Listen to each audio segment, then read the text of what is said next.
Welcome to my channel. ಇವತ್ತು ನಾನು ಮಾವಿನಕಾಯಿದು ಒಂದು ಚಟ್ನಿ ಮಾಡೋದು ತೋರಿಸ್ತಾ ಇದ್ದೀನಿ. ಅದಕ್ಕೆ ಬೇಕಾಗೋ ಸಾಮಗ್ರಿ: ಒಂದು ಮಾವಿನಕಾಯಿದು ಸಿಪ್ಪೆ ತಗೊಂಡು ಸಣ್ಣಗೆ ಕಟ್ ಮಾಡ್ಕೋಬೇಕು, 2 ಉಳ್ಳಾಗಡ್ಡೆ ಸಣ್ಣಗೆ ಕಟ್ ಮಾಡ್ಕೋಬೇಕು, 1 ಗಡ್ಡೆ ಬೆಳ್ಳುಳ್ಳಿ, 5-6 ಹಸಿ ಮೆಣಸಿನಕಾಯಿ, ನೆನೆ ಇಟ್ಟಿರೋ ಕಡಲೆಬೇಳೆ ಮತ್ತು ಸ್ವಲ್ಪ ಉಪ್ಪು, ಸ್ವಲ್ಪ ಸಕ್ಕರೆ. ಇವನ್ನೆಲ್ಲ ಏನು ಮಾಡ್ಕೋಬೇಕು ಅಂದರೆ ಮಿಕ್ಸಿ ಜಾರಿಗೆ ಹಾಕ್ಕೊಂಡು ಒಂದು ಸುತ್ತು ರುಬ್ಕೊಂಡು ಬರಬೇಕು. ಸ್ವಲ್ಪ ತರಿಯಾಗಿಯೇ ರುಬ್ಬಿ ಅದಕ್ಕೆ ಸ್ವಲ್ಪ ರುಚಿಗೆ ತಕ್ಕಷ್ಟು ಉಪ್ಪು,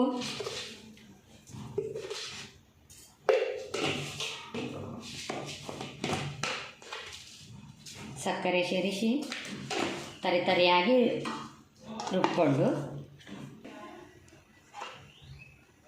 ಅದಕ್ಕೆ ಕಡಲೆಬೇಳೆಯನ್ನು ನೆನೆಸಿಟ್ಟು ಕಡಲೆಬೇಳೆಯನ್ನು ಹಾಕಿ ಮತ್ತೊಂದು ಸುತ್ತು